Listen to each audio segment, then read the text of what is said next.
Okay, ready? Yeah. All right. Welcome back, everyone, to Childcare Sights and Sounds. I am Dani. Gigi is not here again this episode, so you guys have to get on top of her about that in the comments because I know you love her. But I am here with a very special returning guest, Tiffany Diaz. Hi, everyone. Welcome back to the podcast. I don't know if you remember how long, but that has been 3 years ago now, right? I think it was around pandemic time. It was definitely in the pandemic because that's when the podcast started. But I think you were one of the first, if not my first guest. I think probably, one of the first ones. Yeah. That was when we were doing it on Zoom. Mm-hmm. So I'm here with Tiffany in person, meeting her for the first time. So that's exciting for me. And I'm happy to have you back. I don't know if you know this, but your episode of the podcast was one of my most popular episodes. Oh, no. Yeah. Look at that. Started from the bottom. Now we're here. And I think it's because a lot of people really enjoyed learning about your concept of, at the time, I think it was, the episode was called A Franchise of Home Daycares or something like that. I'll leave it linked in the description. Also, I always forget in my intro to say that this podcast is being streamed on audio only version. So Apple Podcasts, Google Podcasts, Spotify. I'll leave it in the description of that. And you can also, if you're only listening, watch it on youtube.com/JannyChristine. So wherever you're listening or watching, it'll be in the description, the link to the first episode that we did. But yeah, it was about the concept of franchising your home daycares. And I definitely, as you know, a few minutes ago, as you came in, we were talking about so many different things now, catching up, because throughout the pandemic, we, being that you're in New York too, were talking a lot about the craziness that was going on with the grants and with pre-K and the city and the DOE and DOH and all of these things. So I'd love to just catch up on where you are now versus where you were 3 years ago and what you have coming up, your goals. All right. And I feel like you have, in just the few minutes that we were talking, you have so much to share that I know everybody listening and watching can benefit from. So, well, definitely a lot has happened in a good way. Yeah. In a good way. Why don't we start with where you're from for people that haven't seen the episode? Where you're from, what do you do? Well, I'm from New York. My name is Tiffany Diaz. I'm from New York. I'm a childcare provider and educator, as well as a childcare programs consultant for group family daycares and now center-based programs as well. So we're from the Bronx, as I mentioned. I've been a childcare provider, a licensed childcare provider for about 12 years now. Wow. And then before that, I actually worked in the Department of Education. I also went to school, so I made sure to get my degree in business administration as well as my bachelor's. And one thing I can definitely say is it helps, but it is not everything. It definitely is not. There's nothing that will really take over the degree. Yes, exactly. Yeah.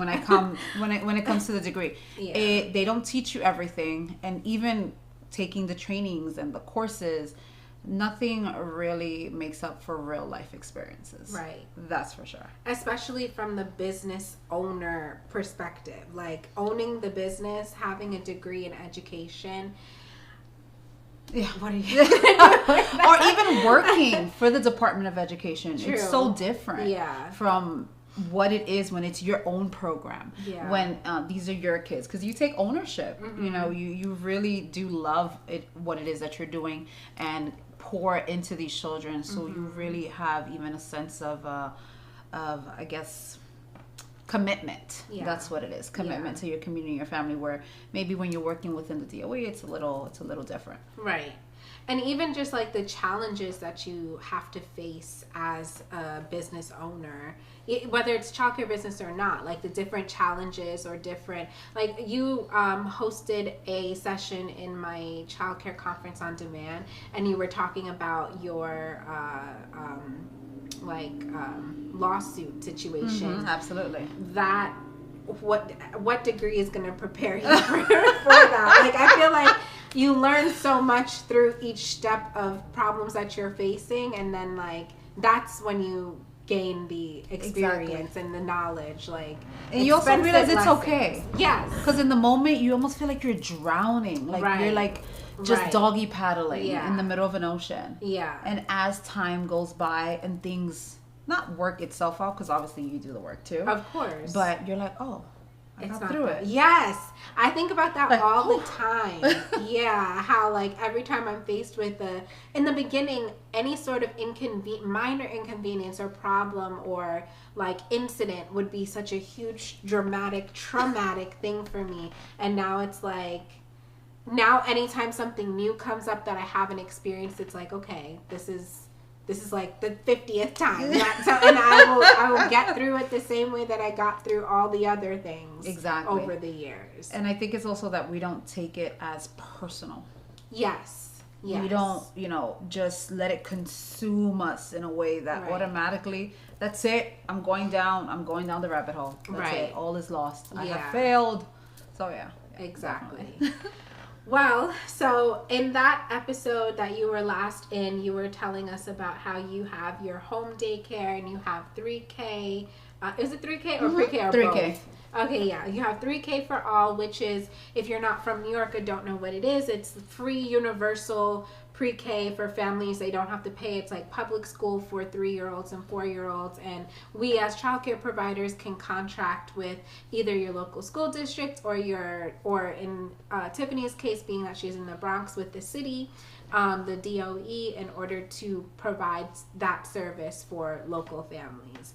So you have that program, and that's what you were telling us about back then in that episode. And you were telling us about how you either help or contract with other home daycare providers that you don't necessarily own their program. Very true. But yeah, if you could tell us a little more about that and like where you are with it now. Absolutely. Well, back then we had, I believe it was one site, if I'm not mistaken. I think so.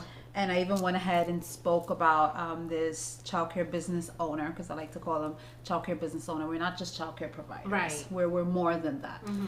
And just how magical it was to find others that had the same mindset when it came to the business, when it came to the community and the children, and how we really had to make sure that our goals aligned. It's not that one program is better than the other. No. It's just that they align. So since then, we have expanded. Okay. We have 5 sites now that we partner with. Congratulations. Thank you. And what it is there can either be a childcare business owner that is looking to open up their program for the first time.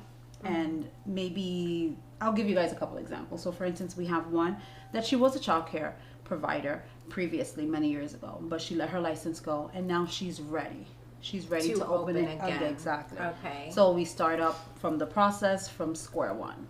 The booklet, everything, helping her get her program ready, guiding her, helping her, making sure her marketing is on point, filling up her programs. And then we also have, let's say, another set of childcare business owners that these are programs that are established already, but can use a little extra TLC and maybe another lens to come into their program to just give them that extra boost that they need, and also keeping them on their toes. Right. Because sometimes as business owners and entrepreneurs, we have so much that we're doing at the same time that we may need a little bit of help or accountability growth and accountability in other areas. So that's where we come in, aside from making sure that their programs are full and assisting them with that, as well as making sure that they are passing their inspections, that they are up to date with what's happening, and what best practices are. Now, we don't tell them how to run their program, because that's not what we're here for, but we do try to help them succeed and excel within their business. Yeah. Okay. And if a provider came to you, I love your shoes and your toenails. Your colors, by the way, that's really pretty. Off track. I just glanced down. But if a provider someone that is new and not yet a business owner, but has been a childcare provider and has the experience and wants to get started with you, do they, as a few minutes ago, you were telling me how you buy the houses that they're operating in, or that's, I don't know if you do it now or if that's your goal. Yes, that's actually one thing that we're jumping into now. We're currently in the process of finalizing with the first property. Okay. So that, yes, with that one, and it's that. So that this way we're able to also offer this to, let's say, a provider that maybe they don't have the space for it. That's what that's what I was wondering. Because I get so many of my clients that come to me for consulting, and they're asking, like, how do they get started, or how do they find a house? And, like, I explained to them my situation of when I started as a home daycare provider. I found a house that was suitable for home daycare, and I lucked out by finding a place that already was a home daycare before, and it was being advertised as that. Like, I think I found it on Craigslist, that they were like, oh, good place to start a home daycare. It was daycare before. I spoke to the previous owner of the daycare, and she was kind of explained how it worked, and that's how I learned what home daycare was and how it could be a good opportunity for me back then. But some of my clients right now are unsure of how to find the right house, and how to convince their landlord to let them open a daycare. The first time that because I moved houses, so I moved my home daycare from one house to another. So that first time I didn't have to do any convincing because it was being advertised that way. But the second time I did have to convince my landlord. And how was that? It was interesting. I was persistent with him. I explained that, because at first they were trying to say, like, oh, we don't want dozens of kids in here at all times of the night. Like, I'm like, it's not like that. You have to have a license to open a daycare. We're gonna be licensed. We have insurance. Yes, we had to educate them. It's like, we have insurance. I can add you as an additional insured. It will only be from 6:30 a.m. to 6:30 p.m. It's only 12 kids. Exactly. Like, you just have to. I had to talk to them a couple times, and it worked out, I think, in, like, really honestly because of God, because I went into that open house with, like, I think there was 6 other families that were there that day, but I was the first one to, like, give all my paperwork right away. So the realtor was taking me seriously and, like, convinced the landlord to go with me instead after I educated him. But yeah, so a lot of my clients that come to me are scared of that process of, like, 'cause it's scary. Yeah, of how do we get the landlord to know that it's okay, or what did they tell me no? And I also heard that I'm sorry. It's okay. I also heard that it's illegal for landlords to tell you no in New York City. I'm sure there are loopholes around everything. I'm sure there's ways depending on what your lease says. So that's another thing. You have to actually read your lease. Well, yeah. And that's something that many of us, we don't do. We're just excited. We have it. Yeah. Okay, just give me the keys. But you actually have to read the lease. Yeah, but I'm saying, like, this is recent. Well after I closed my home daycares, but back then I wasn't thinking about the legalities behind if a landlord could deny you for that. But are you in those the New York Facebook groups? I'm in some, yes. Yeah, so someone, like, oftentimes people will ask the question of, like, how do you find a house? Or, like, my landlord told me no, and then, like, someone will respond, they can't tell you no. Like, do you know anything about that? I am not a legal attorney. I cannot give you legal advice. Full disclosure. Nobody on this podcast is ever giving direct advice. Just full disclosure. But I had a client through my consulting. We had a consultation a couple of weeks ago that they're facing an issue where their landlord, after a good amount of years of them having their childcare program in this apartment building, is now telling them, no, you have to take this up. Oh, wow. So there are certain things. All these years? Oh, they know, but for whatever reason now it's when it's coming up. So they're fighting it. Yeah. So I'm pretty sure where there's a will, there's a way. Right. But you definitely have to make sure that your lease says it.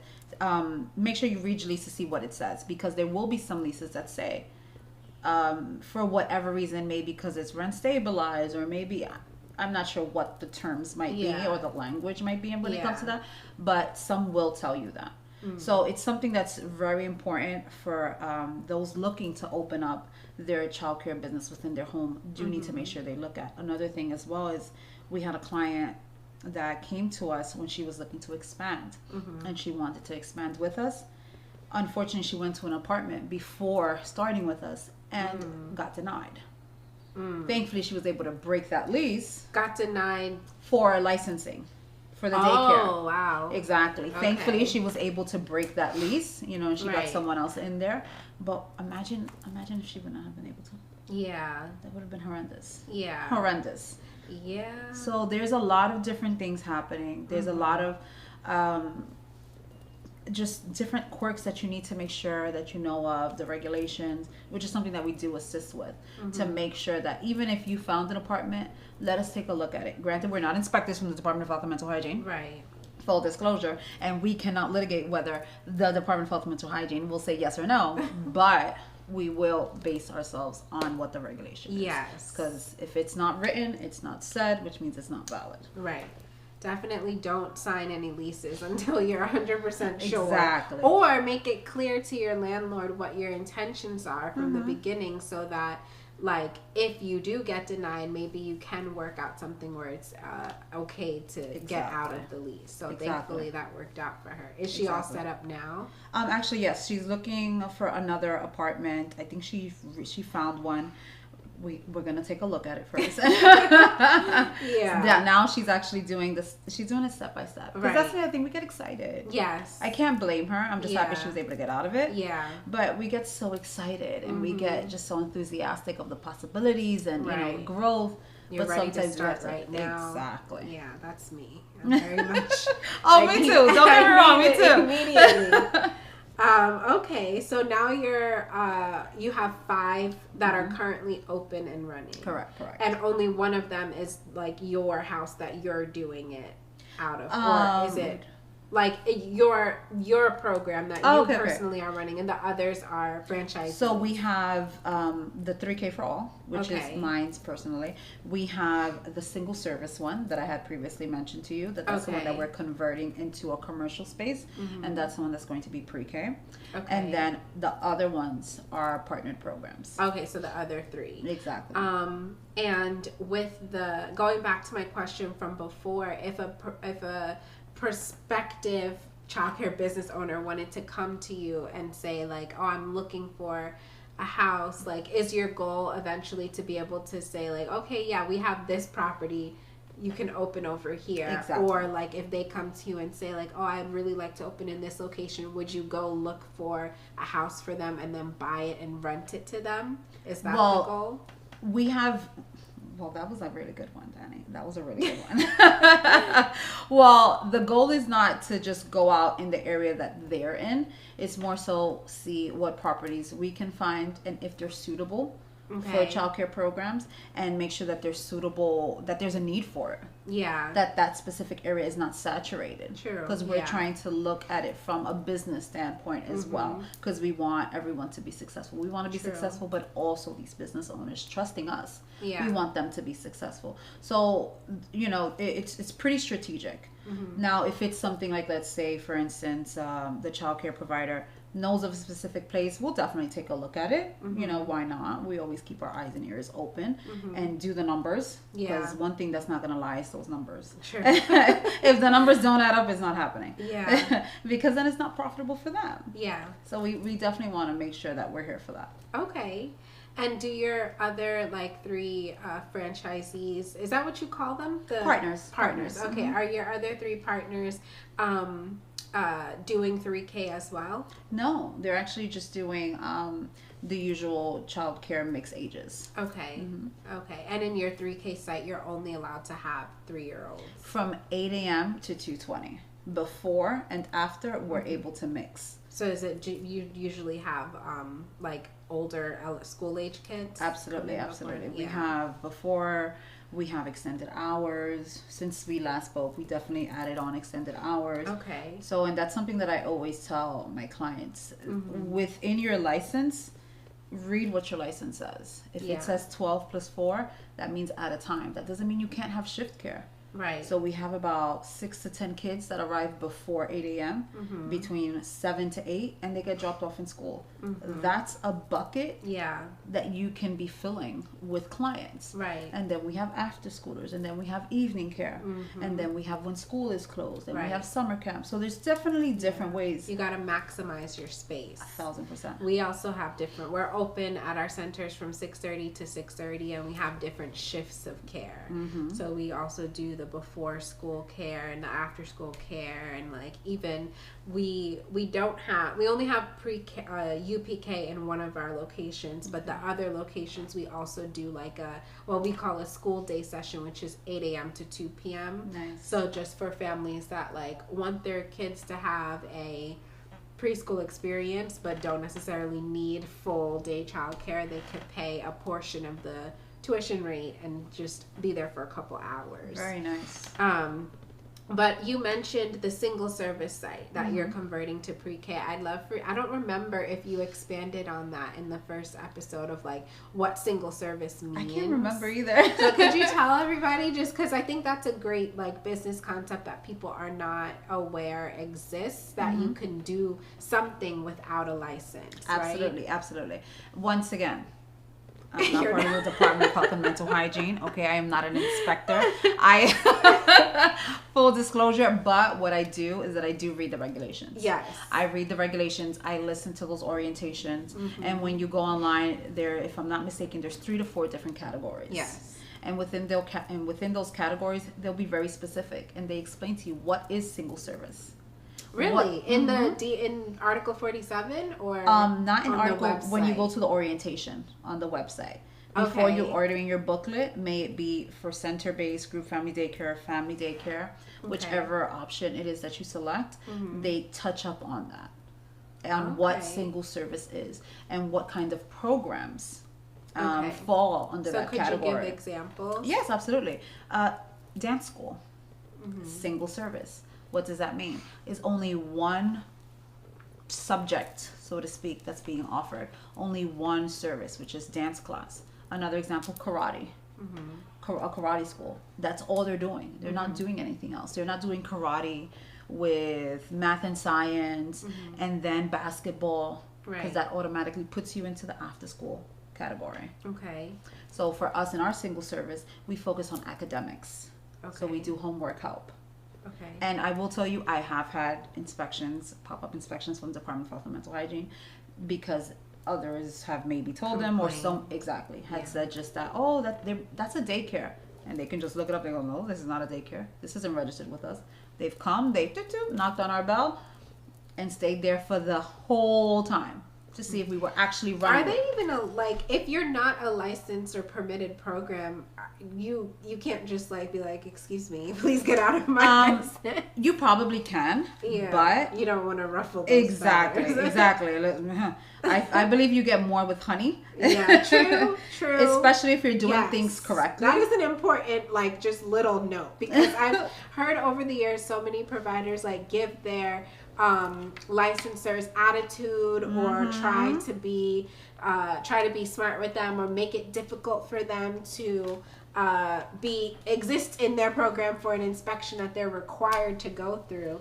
And rather than be sweet and just try to be pleasant, they irritate them. So of course you're going to get violations. Of course you're going to get an attitude back. Of course it's going to be a negative experience. It doesn't matter how they come off to you. Just try to maintain calm. Yes, and professionalism. And professional, and be nice. That's it. And not to mention, they look me up by my name. My banner's there with my number. Right. They can look me up and they see I have another program. Right. Why would I want to ruffle those feathers knowing I have my other license program that they can then really give me a hard time with? Right. Maybe they can't do anything here, but the other one they can. Yeah. And not to mention, we were doing everything by the book. They were able to see, they reported it. They just gave me a copy of their observation. Yeah. And we just kept it on file, and that's it. They went about their way. Yeah. So, with the single service focusing on academics, it's just like homework help and tutoring. Exactly, and that's it. Okay, that's it. So for clarity, a single service means that you can open a child related a service for children as long as you're doing one thing during that time. You may not, possibly not, need to get a license. Yes, and another very important fact. In New York City. Another very important fact is the ages that are accepted for this. So it has to be specifically school-age children. You cannot have... That's important. Yes, you cannot have infants, toddlers, preschoolers. Absolutely not. Absolutely not. Absolutely not. And it can't be during the time that school is in session. Okay. So it has to be after school. Let's say we do pick up from the schools. They come to us.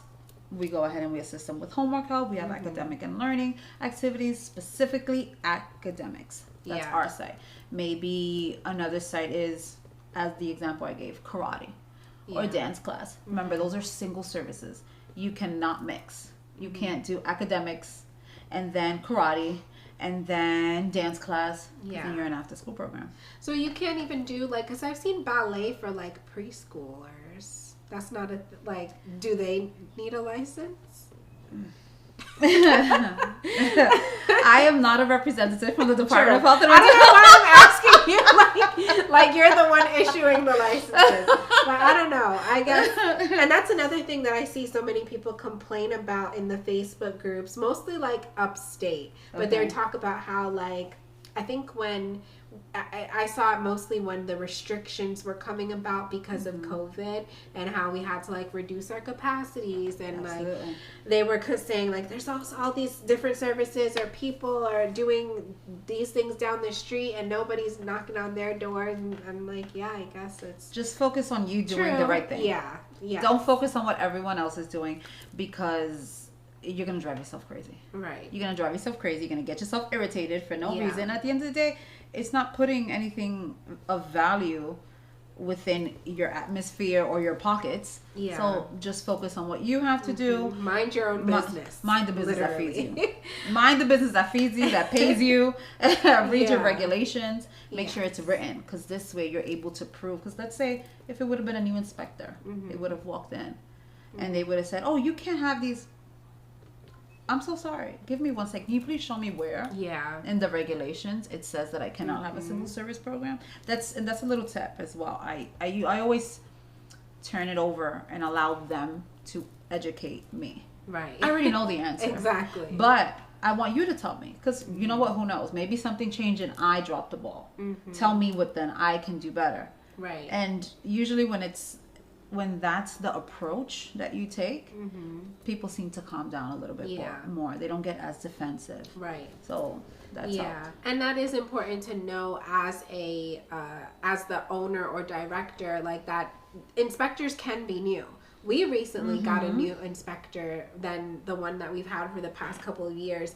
And what I will say is that like we noticed that we are getting a lot. He spends a lot longer in the programs, and he's like really looking at everything. And I assume that it's because like he is being watched, you know, in his new role. And like there have been times where like we're getting violations for something that is not a violation, and then he has to take it back because we're questioning it or trying to like you said, can you show me where it says this, or I don't think that's right, and then he'll be like, oh, I'll ask my supervisor. Exactly. Advocate for yourself. Don't just accept it and not say anything. Of course. So that is another quick tip. So for your single service site currently, you're going to convert. You're not going to have that anymore once your pre-K is open. No. So I'm manifesting that a space that's right next door, we will because I'm manifesting. We will partner with that with the person that's there, so that this way I can just. Have you started that conversation? I've been manifesting it. I've been manifesting it. Actually, this week I'm set to speak with her. Okay. Yes. Do you have any relationship? Oh, absolutely. She was the one that helped me get my space. Okay. That I'm currently in. Okay. So I'm. What is it now? Like, what is The she next doing? door? Yeah. She is actually, she's wonderful, by the way. And I am so grateful to her because thanks to her is that I have my current space. But she uses it only a couple times out of the week. During the summer, she uses it just for the children that are in the community, just so that they have, you know, somewhere to come get water, somewhere to come get snacks. Oh, okay. So that kind of a thing. Yeah. Sometimes they have different classes going on. So I'm thinking, you know, maybe something can be worked out where it could be a win-win. For all of us involved. Yeah, especially if it's not being used like every day consistently. Exactly. Yeah, that should be exciting. It's gonna happen. It's good. Yeah. So yes, it's being converted, the single service, to a pre-K. We already passed all of the inspections. We only have one more left from the Department of Health and Mental Hygiene. Okay. It has been a very tedious, long process. What year did you start? 2021. So it's been 2 years. It's been 2 years. Are you close? Yes. Now it's just a matter of just getting just tweaking the last things that are needed and getting that last inspection from Department of Health so that this way they can give us the green light. But I'm also strategic with it because I don't want to get that license too soon and then not have a space for my school age students to be during the summer. Oh, I see. So if you're licensed in that space as a pre-K, you're not allowed to use it for anything else? Remember, I had mentioned to you that because the space is only 1,000 square feet. So whenever you want to make sure you have preschool and after schoolers, remember you have to have a specific space for those after schoolers. Yeah, I know after school age is a different license, which I think is ridiculous. Like in Long Island, anywhere else outside of New York Everything State, in New York City is extra. You could have one license for infants, toddlers, preschools, pre-K school age, all on one license. But in New York City, in the boroughs, you have to have 3 different licenses. But yeah, I did. So I guess you're right. I forgot about that. Like, because when we were looking at places in Queens, I was being told that like you can't.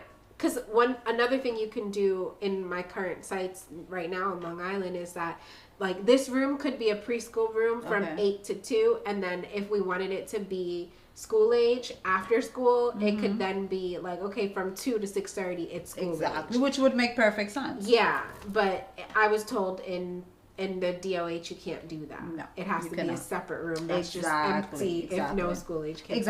Completely empty. You can't even use it for anything. Yeah, that's crazy. It is. And then when I questioned and like pushed it a little, they were like, well, you would have to give us a plan of exactly how you're going to switch out the tables and chairs and furniture and toys to make it acceptable for school age when it's not preschool. I'm like, I can sit in the chairs. Why does it have to be? I've seen the inspectors sit in the chairs. So why are we acting brand new?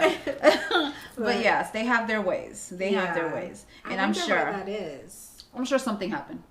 True. Most, I would like to say, just out of my experience, that most regulations are because something happened. For instance, when they came out with that huge change where a provider cannot have more than one license under their name, more than one residential setting program under their name, something happened. Providers were getting too daycare happy, popping up with daycares everywhere, and quality was decreasing. Something must have happened, and it must have gotten super out of hand. And that's basically how they was able to reel it in. That's just my guess in regards to it, but most of the things is because something occurred. That's what I've been told by licensors in the past. Like when we ask why does this rule exist, it doesn't make sense. It's because something must have happened. Exactly. Yeah. So do you feel like if, God forbid, it's not going to happen because you're manifesting it, but if you don't get to partner with your neighbor for the single service site, will you be like okay with letting it go for now, or is they're not going anywhere. I'm gonna figure it out. Okay. I like that. I'm gonna figure it out. There's gonna be if it's not that space that's perfect because it's right next to us, there'll be another space that maybe I haven't seen yet that's even better. Okay, true. Okay. So anybody that might be interested in opening a single service site, would you say that it's a lucrative business? Like, is it going to be worth it for them if they're not also doing Well, remember, pre-K? first thing is that when it's single service, you cannot accept vouchers because you don't have a provider ID number for that. You don't have a license to be able to accept vouchers. So that means it's all cash. So you have to make sure that your area, your neighborhood actually has a need for it. So that's the first thing. Yeah. Do they have a lot of schools? Do those schools all have after school programs? Do they not have after school programs? What are you going to offer that's better or more specifically to what your parents need? Right. Because I've had parents that really don't care. Not that, okay, I take that back. Not that they don't care in regards to the homework being done, but it's not a priority. Yeah. What they prefer is for their children to have more physical activity, things that stimulate their child in that aspect. And then I'm very honest and I tell them, okay, well, this program would not be the program for your child.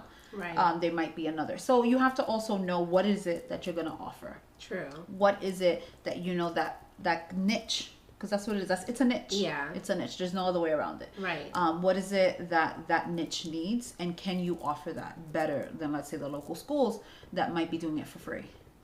So that this way parents are willing to pay. You have to be able to compete. Yes.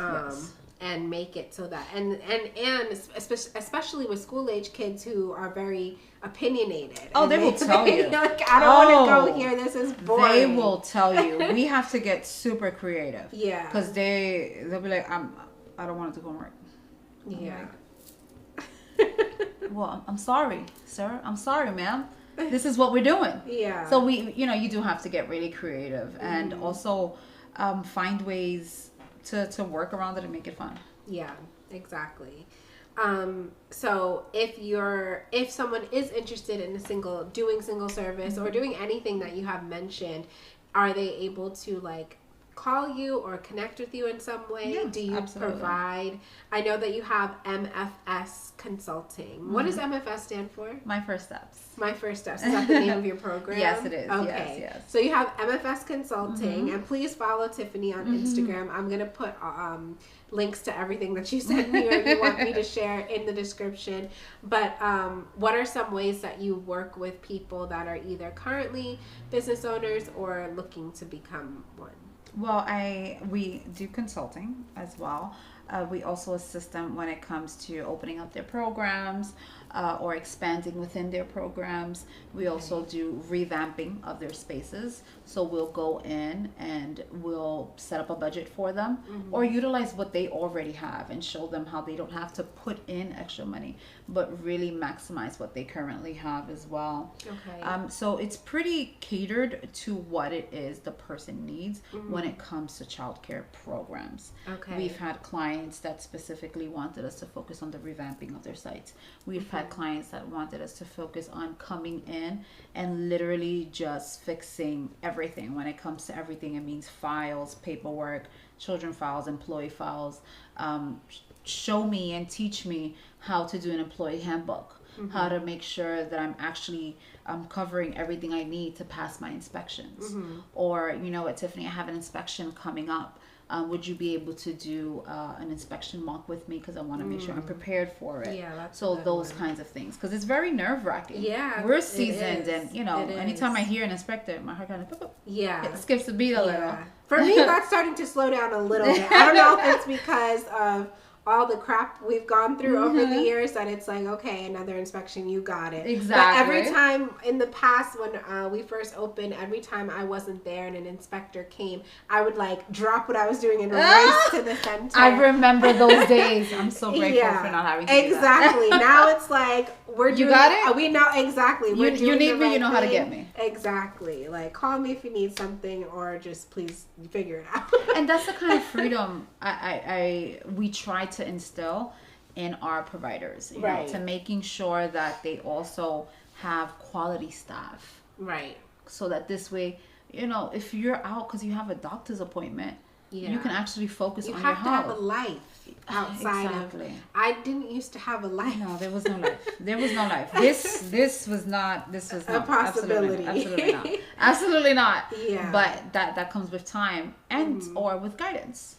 So that's what we want, to speed up that process of that time, so this way you can start enjoying and taking back your time. And sometimes I think it even, like, you have to have someone tell you it's okay to have a life. Like, I used to, especially as a home daycare, like, say yes to everything all the time. Like, I went from being 6:30 to 6:30 to opening at 5:30 just because a parent asked, or driving 45 minutes away to go pick some kid up that, like, wasn't close, or picking up a child from a school that was an hour away with traffic. Like, why am I doing that? Why?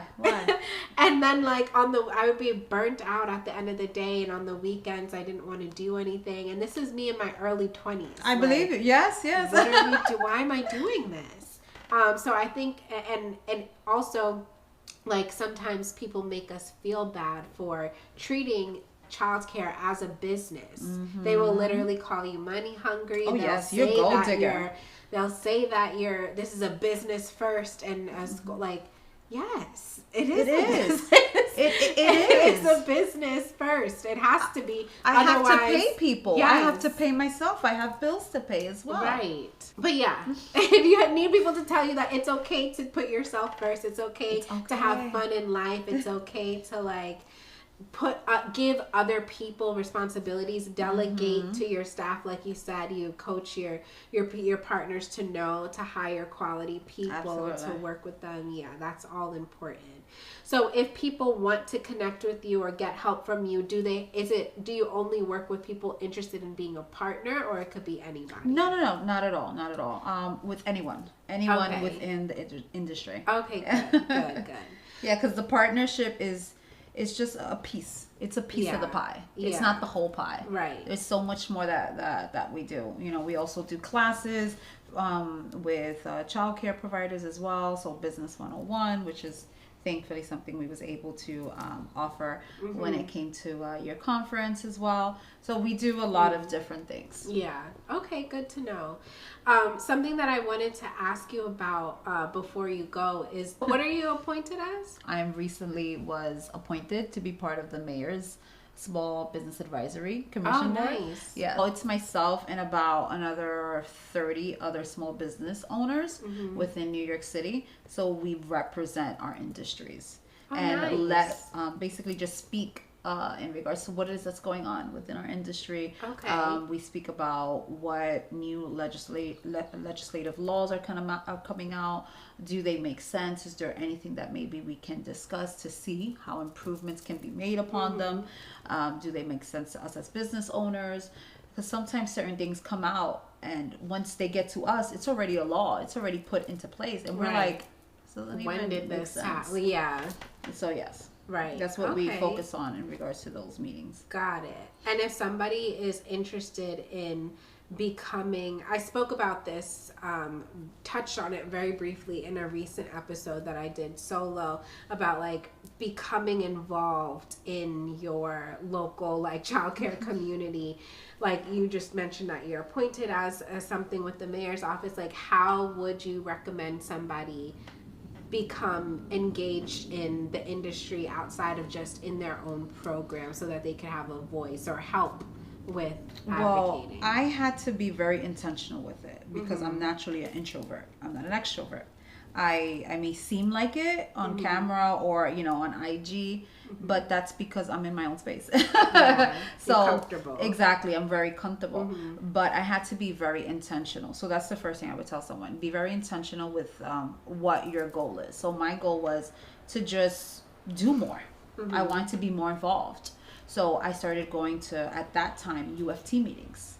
Okay. That I did not go to before. Yeah, That's the United Federation of Teachers. Correct. That and has isn't a it section. mostly for? Oh, is it for early childhood? Yes, it has a section for childcare providers. I thought it was just for elementary.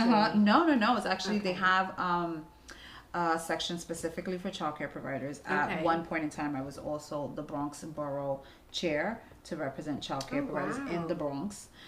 So I was very intentional with that. I also joined back then. This was back in, I would like to say maybe 2016, if I'm not mistaken, 2017.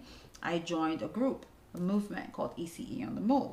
And then I think I've heard of them. I think I'm following them on Instagram. And then with them, I was also able to really just learn so much when it came to advocating for our industry, for our children, for our communities. So definitely be intentional. Go out to those trainings. Yeah. Those trainings that you have to go into in person, go to them.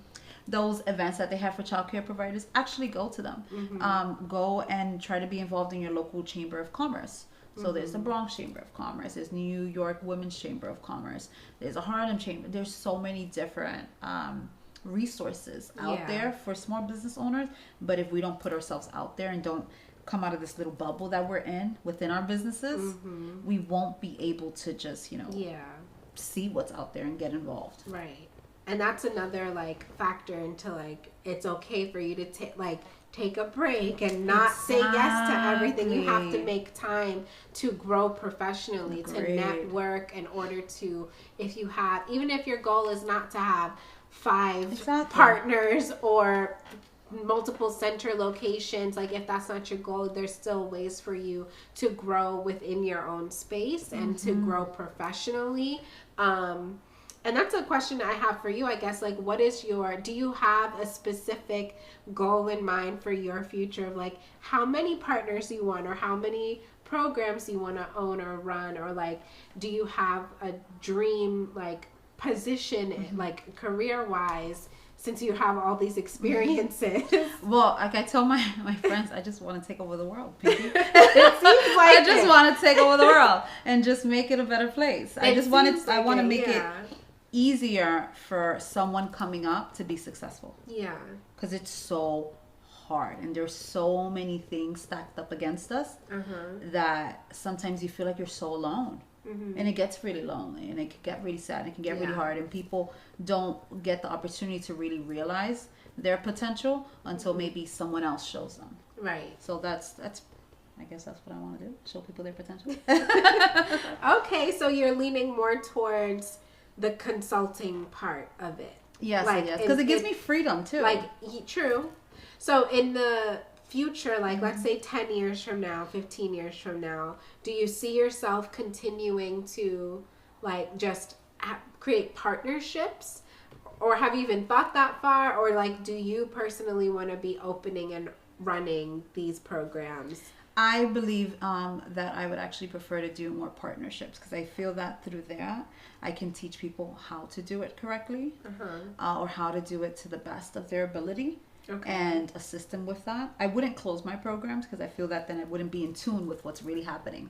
True. So I feel that I would kind of be in the loop. I would just be basing it off 10 years ago, what I did, when things are constantly changing. That's a good point. There's a lot of coaches and consultants that I know of that had programs before, and now they don't. And I actually heard one of them in a video a couple of years ago say that if you are working with a coach or consultant that currently owns a program, that if there was a crisis that were to happen, they would put their program for trying to sell, Of course. But when it's a business. Coaching and consulting is a business in itself too. So trying to sell yourself to clients, I get. But they were basically saying that if you work with a coach or consultant that has programs, then when things get rough in their programs, they're going to take steps back, or they're not going to give you their all.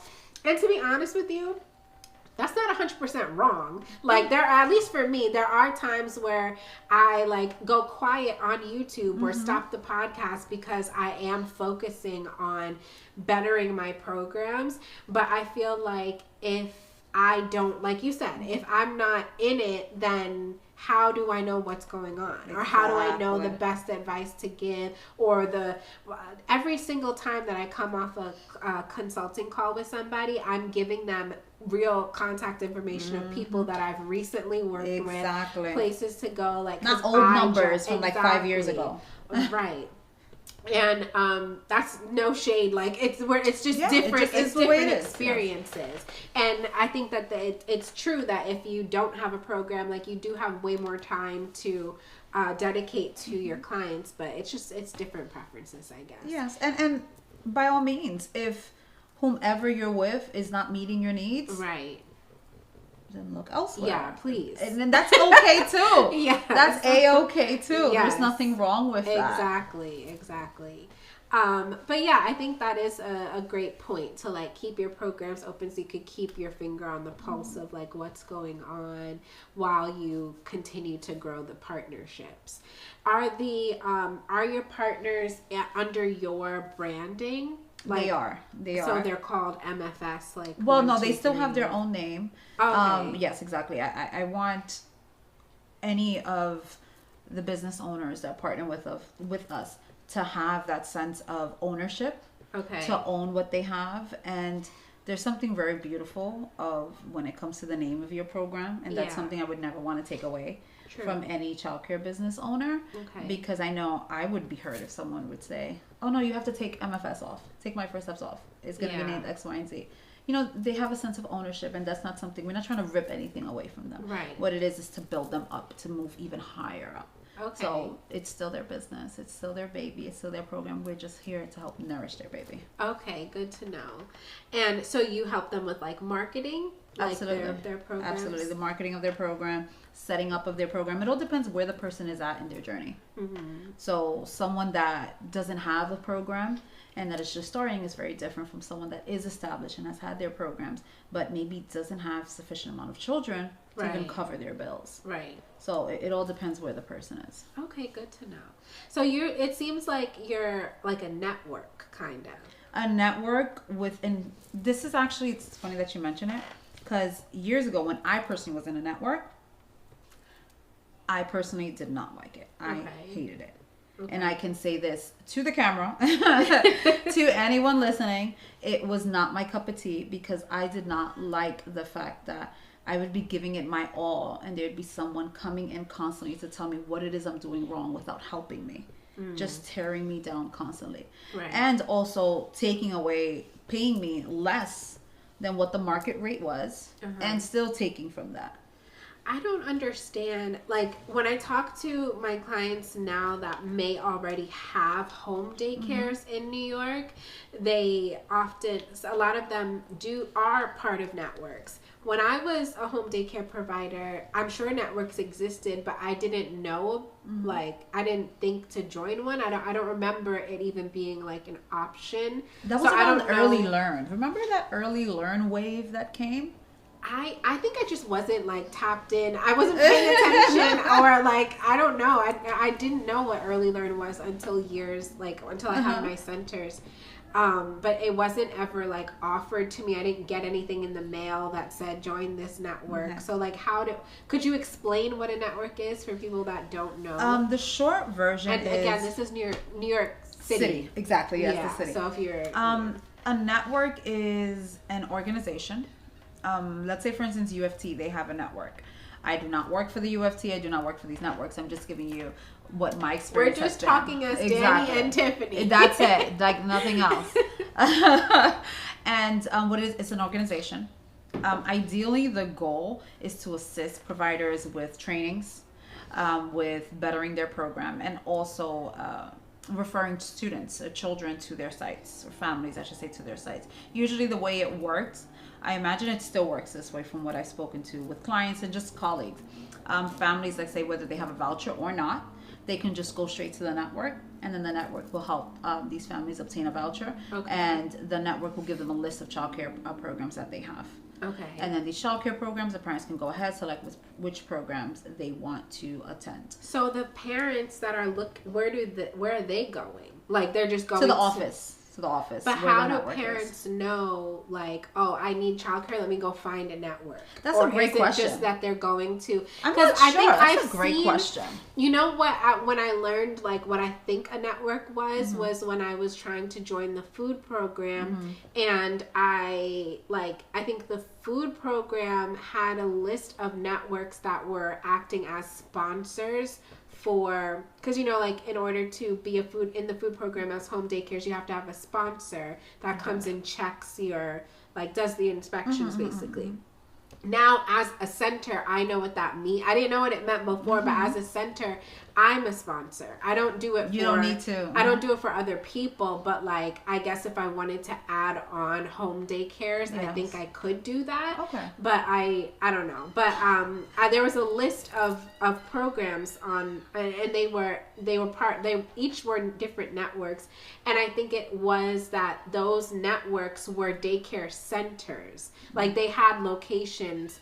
And I think that parents might be going to those centers looking for childcare in those centers. And then those centers are like, oh, we don't have space here, but here's where you could go. That's what I think. It could be. And then also when they go to the public assistance office, like to get the vouchers, maybe through there too. Yeah, yes. Because I think a parent did bring me a list of, So I remember back when I was in the network, my name would come up. My program name with the address and everything.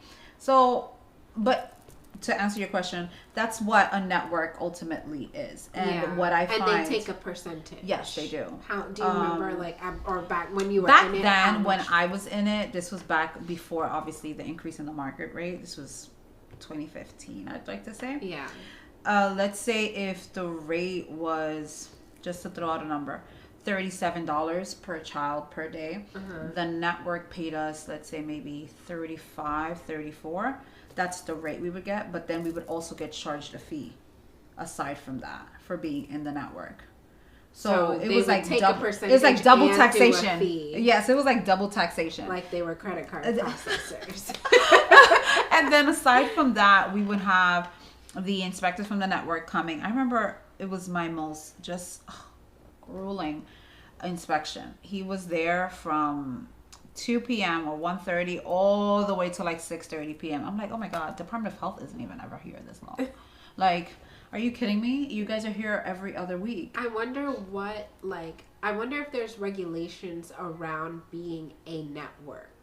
Oh, there's definitely. I'm sure there is. Because I'm wondering, like, why would they feel the need to go that hard with their inspection? Like, I understand that they probably want to make sure that the people that are in their network are quality providers doing the right thing. But if they're spending that much time or being so strict, like, there must be some sort of, like, guidelines that are required. I'm sure there is. Because can you imagine if you're in a network and then these providers are constantly getting violations? It's almost like, okay, what's happening when you go visit? Did you have to do trainings with them? Absolutely. And that I did like. Okay. I will be very honest. That I did like. Because with the network that I was in, I didn't need to be in the network to have the trainings because I could have just attended the trainings as their food program because I was within their food programs. But it was very helpful. I will say that. I learned a lot. Okay. And that I did like. That I did. Okay. That's good. That's interesting. So I do wonder, like, have you thought about becoming a network since you have the experience of being a part of it? What it is that I believe that anytime you get government funds, then you have to do things the way they want to do it. I see. So that also restricts you in a way. And then it also doesn't allow you much wiggle room. Okay. When it comes to catering to what it is the program needs. What it is this person's needs truly are. Right. Maybe this person doesn't need me there every other week hounding them. Yeah. Maybe what they need me is to assist them with how to handle parents. Yeah. How to work, with a child that's just, pushing them through the roof because maybe the child needs more services. So maybe we can assist them in that capacity. Right. So I feel like it restricts you almost. Yeah. That's what I've realized because I really adore my 3K for All program, but there's things I wish I could do a little bit more where, when you're getting funds from the government, you have to do as they say. Play by their rules. Oh, yeah. So before we move on from that topic, I wanted to ask, how did they sell you on, like, joining the network? Did they say that they were we'll get your kids? Okay, so at the time you weren't full. I wasn't full, but then I realized they weren't sending me kids. I was sending them my parents. Yes, and they were charging me. I've heard for that the parents that I was sending them. Too. Okay, but I have heard that complaint before too. That, like, they said that they were going to send me kids, but I'm I'm sending, like when you got a parent that just walked up to your door, you would have to then tell them to go over there. Apply. Exactly. That's crazy to me. That's insane. So that I was like, and then at one point I was like, I don't really need the services because were you contracted or could you get out of it whenever you wanted? Back then I was able to get out of it whenever I wanted. From what I've been hearing now, it's harder. Like they have to wait the year or so on and so forth, and it's different because now networks are under the DOE and their domain. Oh, so then they are regulated. They're under the DOE and all their domain and all that other red tape. Okay. Anyway, now that we just talked about that, I do think we may have mentioned networks in the first episode. I think so. But yeah, that's really interesting. I have loved having you here. Thank you. And reconnecting with you and actually getting to meet you in person.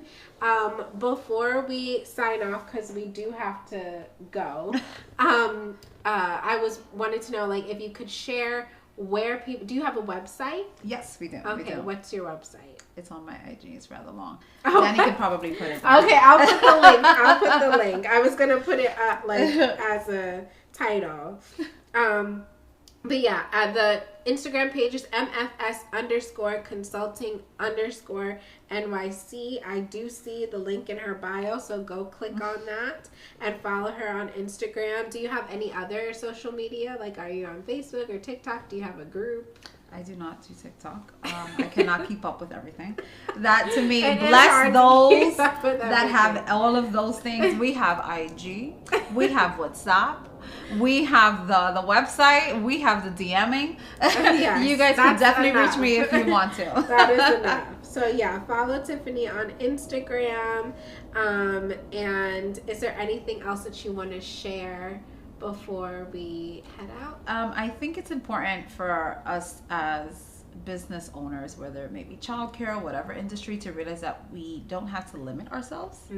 That just because we may have started in childcare doesn't mean that we can't branch out and still be successful in all other things. Because I used to hear a lot, and I used to go by this too, jack of all trades, master of none. Yeah. And I don't feel that's true. I don't feel that's true anymore. I feel that you can be a jack of all trades and you can master them all successfully, as long as you definitely put the time and effort into it and really organize yourself and just educate yourself. So I think that's definitely how I'd like to close. You can do it all. I agree with that. That's a good one. But I think that it's also important to know your strengths. Agreed. Like, don't just jump into doing everything and anything. And not at the same time as well. Yes. I do think that it would be important to, like, know your capacities, know your limits so that you don't get overwhelmed. Because childcare alone, like being a childcare provider or a teacher, or even if you're just the director or just the owner, like all the things that you have to manage, especially just like employee management, all of that is going to be a lot. So I think it's important to master each skill or each business or each venture at a time so that you could move on to the next. Like, I think you're a great example of that you have all these different elements to MFS. You have the actual program, you have the partnerships, you have the fact that you are on these different boards. It's you do a lot of things and you do them well. How long ago did you, before I forgot to ask this, how long ago did you start your first partnership? Is this all very new? Well, no. With Miss Valerie, remember Miss Valerie, which was the one that we mentioned on the first episode you and I did. Okay. She was actually my second one. Okay. Because the first one, our educational philosophies didn't align. Oh, okay. Yeah. So, know her feelings. You know, we took different paths. Oh, yes, you did say this. But that was actually when I opened up 3K for All in about 2019. Okay. So it's been since 2019. Nice. Okay. All right. Yeah. So it's you've done that for what is that? 4 years now? Oh my goodness, yes. 4 years now. Yes, and now you're moving on to center-based, like commercial property. So I take your time through each phase and learn. Yeah, but I agree. I think it's important to especially in a business that is risky, like, because childcare is risky. It's a liability that you have other streams of income. And that you set yourself up in those businesses in a way that you're delegating to other people so that everything doesn't have to rely on you and you alone. Exactly. And that's huge. That's huge. Yeah. Well, thank you so much, Tiffany, for being here. Like I mentioned, follow Tiffany on her Instagram. I'll leave everything linked. I will also ask that you please leave any questions that you might have in either the review section if you're listening audio only, or in the comment section on YouTube. Whatever questions I get that I don't have the answer to, I will forward to you if you don't mind. Not at all. Because I'm sure, because the last episode there was tons of questions under that video. So any questions that you have for Tiffany, leave them below, and I will see you in the next episode. Thank you. Bye.